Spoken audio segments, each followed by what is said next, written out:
What you are looking at is an extremely rare 350-pound black bear making its way west today after spending the weekend on a 10-acre spread north of Covington along Military Road.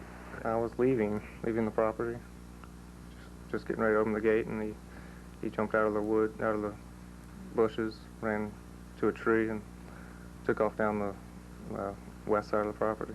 Ted Ernst was house sitting for a friend when he first spotted the bear about 20 feet away from him Saturday morning. The bear shied away and never came close to the house. There's a big field of blackberries, in the woods back there, and apparently he was just happy to find all those blackberries and just, having eaten dinner, I guess. Ernst got his home video camera and began to take pictures of an animal that's now moved about 30 miles to the west, past Robert, Louisiana, where he may have taken some animal feed and has become the talk of the town. They don't pass through too often that we know about anyway. You worried about him at all? Oh no, I'm in a truck. So if he come, I'm gonna run in the truck and go. Today the bear, tagged X3, moved further west and was spotted near the Hammond Airport. Authorities are urging people to leave him alone. Well, the black bear in Louisiana is listed as a threatened species by the U.S. Fish and Wildlife Service, and that affords that bear additional protection. This bear was first spotted near Talasheek Friday night and has now crossed 2 parishes. As black bear X3 rapidly makes his way west through the wooded areas of the Florida parishes, authorities believe he's on the prowl for 2 things, berries or females, with the latter being more likely. He's crossed some serious highways. Luckily, he hadn't been hit, caused any serious accident. Animal experts are keeping close tabs on the bear with this radio, accurate up to 5 miles.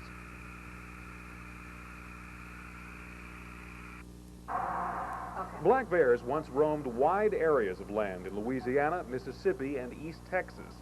Today, the bear's numbers have dwindled because of man's encroachment onto its traditional range.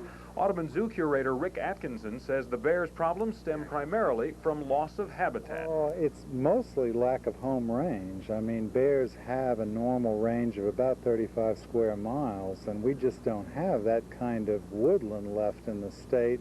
Only about 300 to 400 bears survive today in Louisiana, almost all of them along the Tensas River or in the Atchafalaya Basin.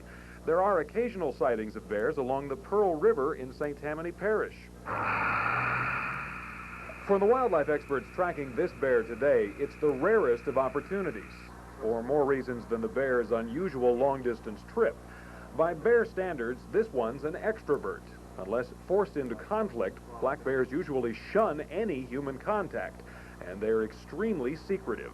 There's been a case in Morgan City where a bear was actually in a den tree 5 feet away from a house, and you could actually look into the den of in the cypress tree from the second-story building, and the people didn't know it was there until it started eating tomatoes in their garden.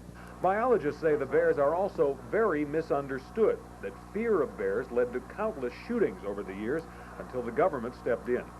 Harming a bear can carry a fine of $10,000 and jail time. But some environmentalists argue that Washington isn't doing enough to protect the bear. Threatened and endangered critters, that is, animals that are in trouble, can't get out of trouble. They can't come back to healthy population levels unless they have an adequate amount of habitat. The Sierra Club Legal Defense Fund wants the U.S. Fish and Wildlife Service to designate what's called critical habitat for the bear. Theoretically, that would ensure against the loss of certain wooded areas in the future. The government never set aside critical habitat, partly because of opposition from timber companies and farmers. They fear a repeat of the spotted owl controversy in Washington state, new rules that would hinder their ability to do business and cost jobs. Whatever the solution, animal experts say it'll take man's involvement to rescue the bear species. Is this hopeless for the bear? I know there are efforts to protect the bear, but what's the future for the Louisiana black bear? Like every other species around the world, and it's getting to this global management business, that more and more will be managing the Louisiana black bear within the confines of the state if we decide we want that resource, we want that diversity.